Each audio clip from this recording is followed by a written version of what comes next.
Bismillahirrahmanirrahim. Assalamualaikum warahmatullahi wabarakatuh.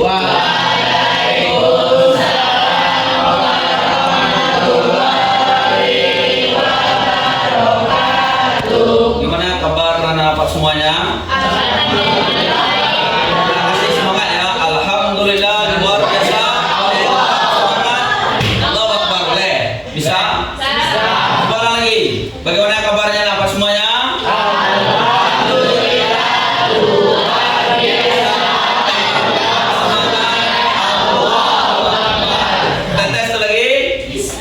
Gimana kabar anak semuanya? Alhamdulillah luar biasa. Semangat. Allahu Akbar. Kasih tepuk tangan semuanya. Ya, anak semuanya. Tadi sebelum kita masuk ke materi kita, yang kedua itu adalah kelola emosi. Tadi kita sudah melakukan meluapkan perasaan kita ya. Bagaimana perasaan kita dari rumah. Sudah melakukan asesmen sesuai dengan perasaan kita masing-masing. Gimana rasanya? Setelah mengisi asesmen perasaan gimana? Apa? Ada yang biasa, ada yang senang, apalagi? Bahagia. Apa? Ada yang bahagia. Ya, luapkan saja perasaannya ya. Nanti kita dan semua kita tidak sama perasaannya, betul tidak? Betul. Nah, karena itu sesuai dengan perasaan kita. Baiklah anak semuanya, untuk kali ini yaitu kita bagaimana mengelola emosi kita dengan baik ya. Coba anak semuanya, emosi itu apa itu? Perasaan. Coba apa aja macam-macam perasaan yang kita ketahui?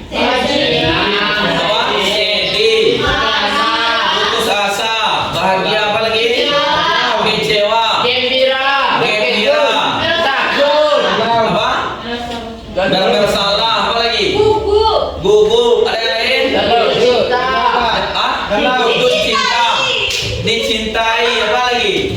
Takut, apa lagi? Apa? Terkejut, apa bagus, apa lagi?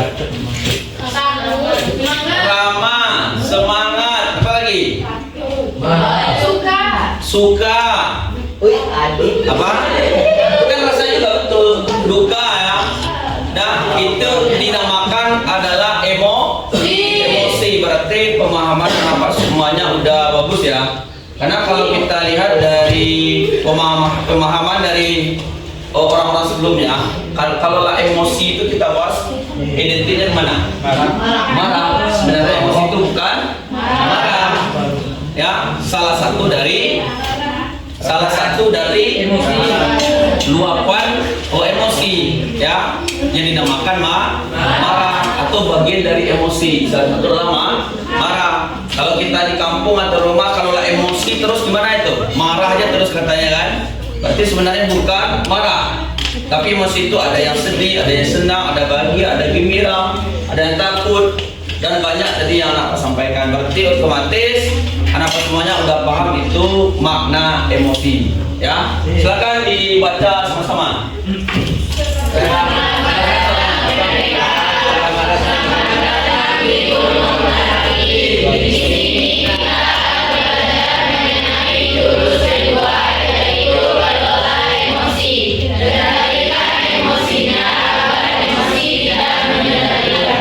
Nah, itu harus kita lihat apa maknanya ini. Kelola emosi atau kendalikan emosinya agar emosi tidak mengendalikanmu. Apa maksudnya itu? Apa? Silakan. Apa pendapatnya? Kenapa katanya kendalikan emosinya agar emosi ini tidak mengendalikanmu? Bagaimana caranya itu?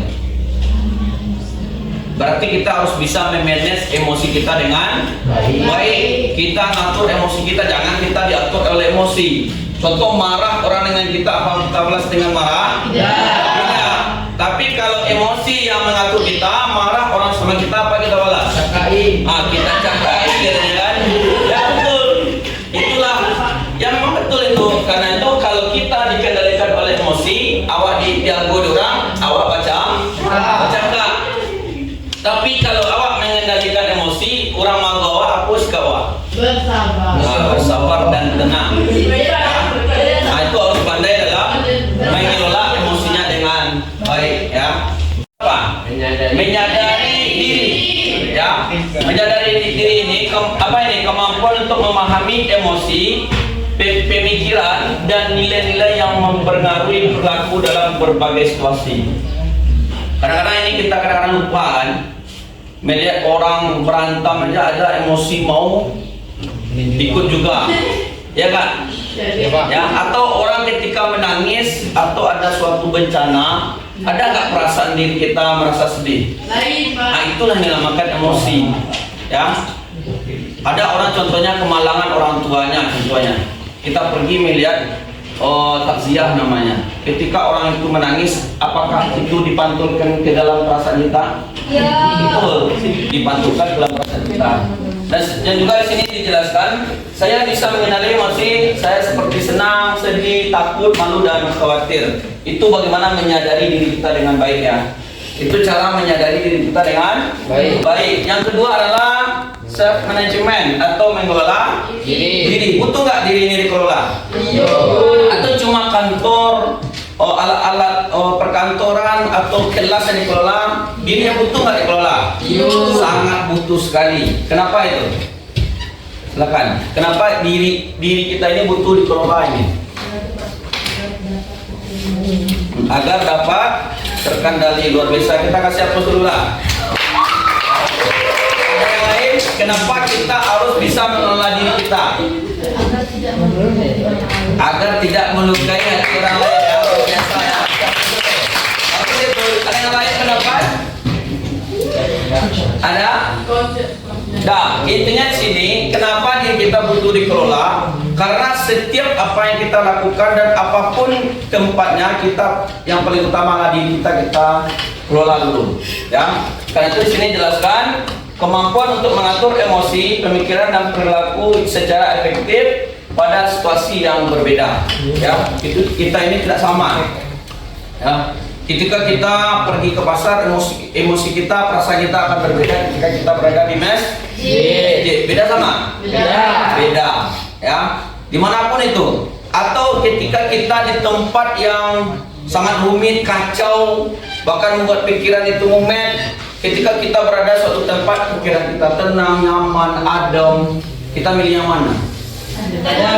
Tenang dan itulah emosi naluri dari sebuah perasaan kita pengen ketenangan dan kenyamanan, ya.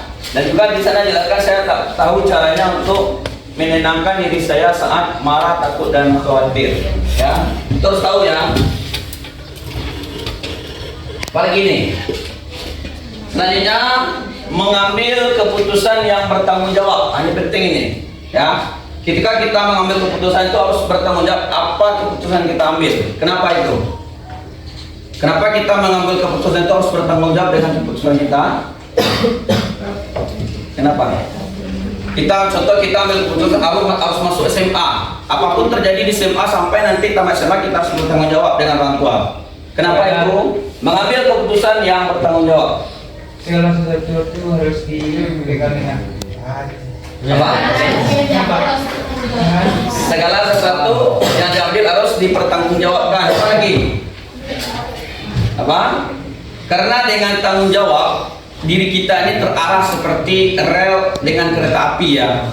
Karena kita kategorinya tanggung jawab. Karena itu rata-rata rel kereta yang jatuh dari rel itu rata-rata di luar konsep atau tanggung jawab yang disepakati itu, ya. Karena itu di sini jelaskan membuat pilihan yang tepat dan konstruktif pada suatu situasi tertentu, ya.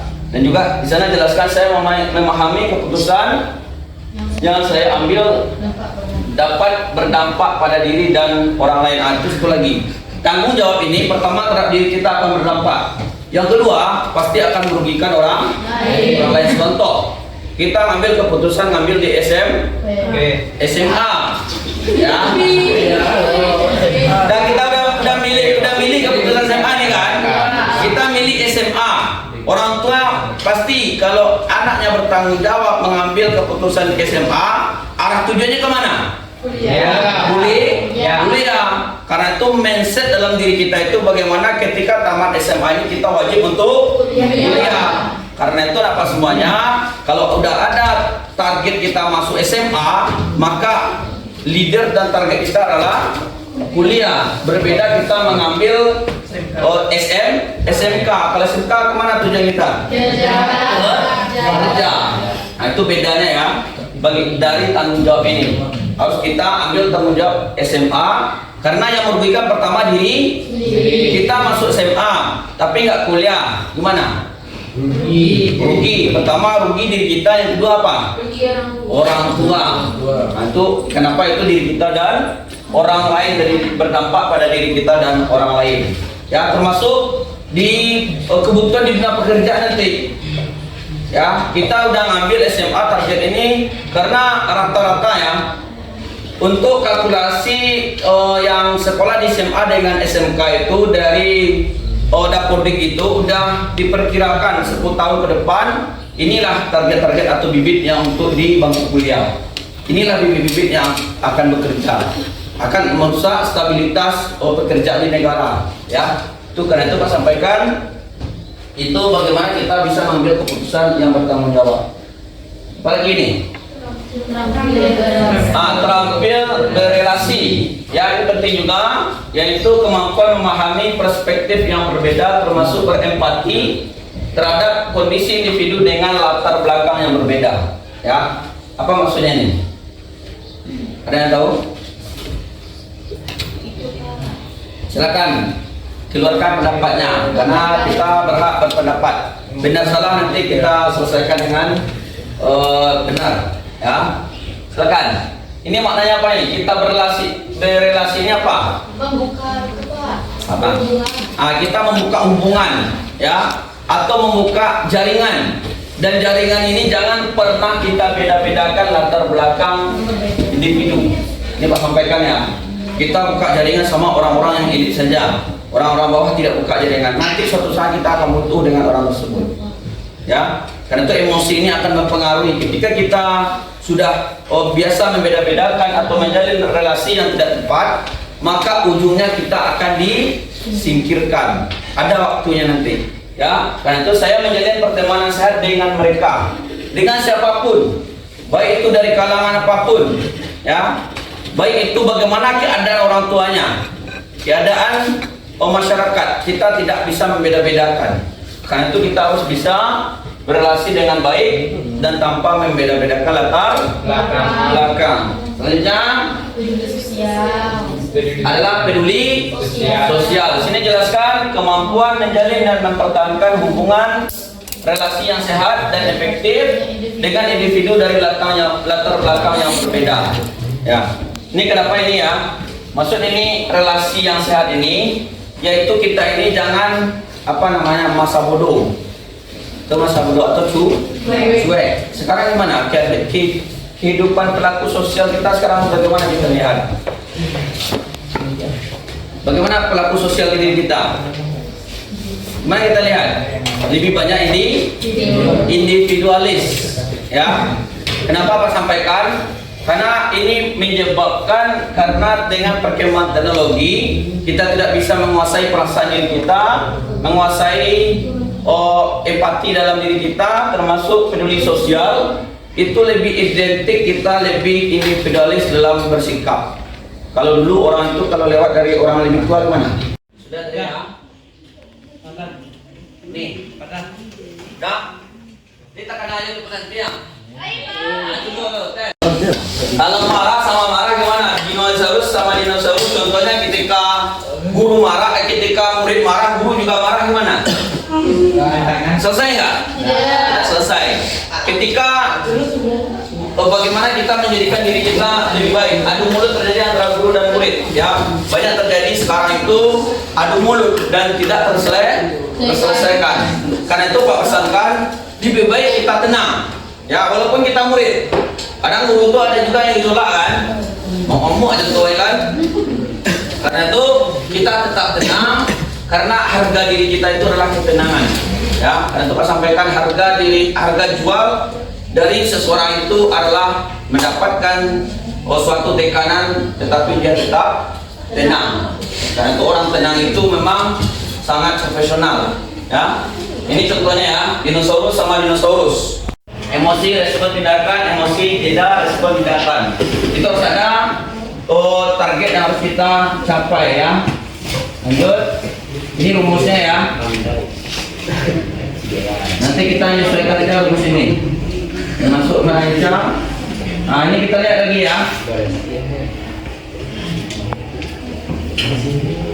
Dan kita memainkan perasaan. Kita akan membacakan sebuah cerita. Nanti Bapak akan membacakan sebuah cerita ya. Nanti kita anggap diri kita ada di sana. Selanjutnya peserta diminta untuk merespon cerita. Ya. Nanti silakan respon apa ceritanya nanti. Nah bahkan silakan nanti simpulkan. Ya. Dan selanjutnya diminta merespon cerita tersebut melalui kertas. Jika merasa senang, kertas dapat diusap-usap. Kalau senang, yang dirasakan usapnya kertasnya dengan baik. Ya, jika merasa kesal, kertas dapat diremas. Ya, diremas juga boleh. Kalau merasa sangat marah sekali, kertas bisa disobek-sobek. Ya, bebas. Ya. Dan selanjutnya proses ini akan dilanjutkan hingga cerita selesai. Ini dengar ya, sampai cerita selesai ya. Sudah apa kertas semuanya? Siapa yang belum? Bagi aja yang belum. Atau ada dua tuh.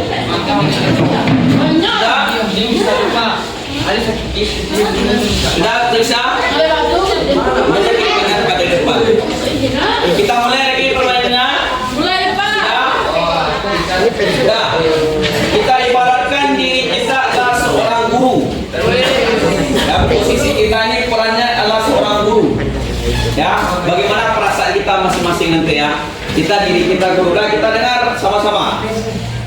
Pagi itu, Bapak Ibu guru berangkat ke sekolah mengendarai sepeda motor. Ya, kita bayangkan diri kita guru ya, baik guru laki-laki maupun perempuan. Bahan ajar yang sudah disiapkan rapi digantungkan di motor. Namun, beberapa meter sebelum sampai sekolah, motor mendadak mogok karena kehabisan bensin. Ya, kita ibaratkan diri kita guru ya. Dengan susah payah, Bapak Ibu guru mendorong motor hingga sampai ke sekolah. Bayangkan diri kita ini ya. Nah, kalau kita biasa aja di elus-elus saja. Jika misal ban bocor apa boleh diremas dan dirobek-robek. Nah, kita lanjut. Dah, boleh kita lanjut. Sampailah Bapak Ibu di kelas. Hampir semua murid datang tepat waktu. Silakan kita dengar. Hampir semua murid datang tepat waktu. Kita guru ya. Namun belum sempat suasana stabil. Andi masuk terlambat. Ia hanya menunduk sambil berkata, "Maaf Bu, Pak, saya telat." Ya, itu kata si Andi. Kita guru nih ya. Dan selanjutnya pelajaran pun dimulai.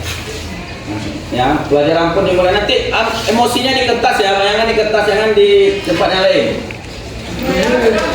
Namun saat akan menggunakan bahan ajar yang sudah disiapkan, Bapak Ibu guru tersadar bahwa bahan tersebut tidak ada.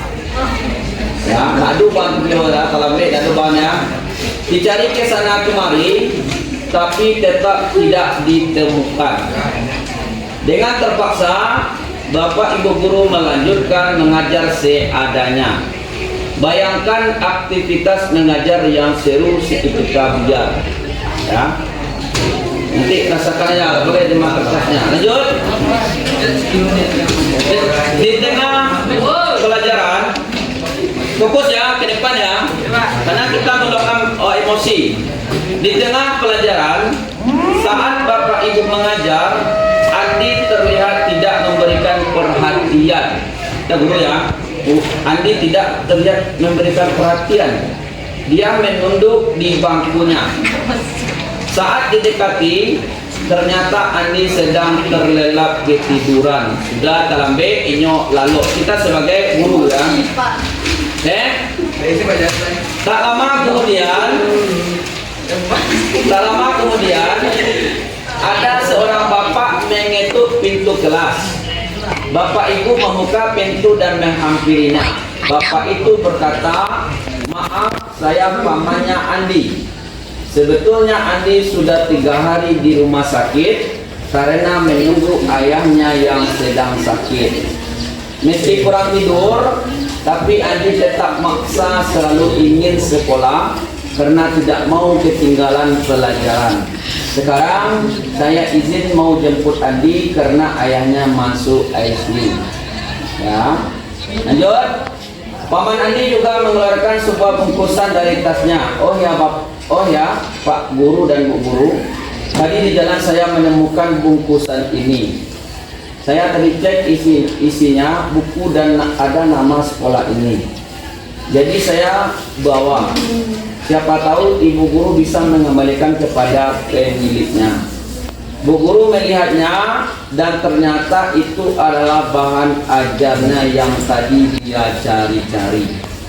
Andi dan pamannya pun berpamitan. Bapak Ibu Guru kembali ke kelas dengan bahan ajar yang kembali di tangan. Bapak atau Ibu Guru melanjutkan pelajaran dengan semangat. Menggunakan bahan yang telah disiapkan, pelajaran pun berjalan dengan penuh gembira. Ya, sampai sana cerita kita. Kita silakan apa yang dapat kita ambil dari isi cerita ini. Tadi sudah ada robek-robek dikembalikan lagi baik-baik kan? Ya, betul tidak? Sudah diginikan, dikembalikan lagi. Silakan diungkapkan pendapatnya oleh Salwa. Dah kita dengar. Dah yang lain silakan dengar pendapatnya. Ya. Laki-laki dahulu bersakit-sakit dahulu bersenang-senang kemudian. Bersakit-sakit dahulu, bersenang-senang kemudian. Ini dari yang lain kasih kita dulu bersama ya. Silakan ada yang apa yang dapat kita ambil dari cerita ini, silakan yang lain. Dari cerita ini apa yang dapat kita ambil? Kan dari cerita ini banyak yang bisa ambil. Silakan, kumpulkan pendapatnya boleh. Silakan. Ada yang bisa? Kan dari cerita ini awalnya marah, ternyata dengan kita dengar ceritanya barulah kita sudi. Itu yang dinamakan perasaan atau emosional, emosi ya. Dah, siapa yang dapat menyimpulkan? Silakan. Tadi dari Salwa satu, yang lain silakan. Simpulkan aja semampunya dari cerita Bapak tadi.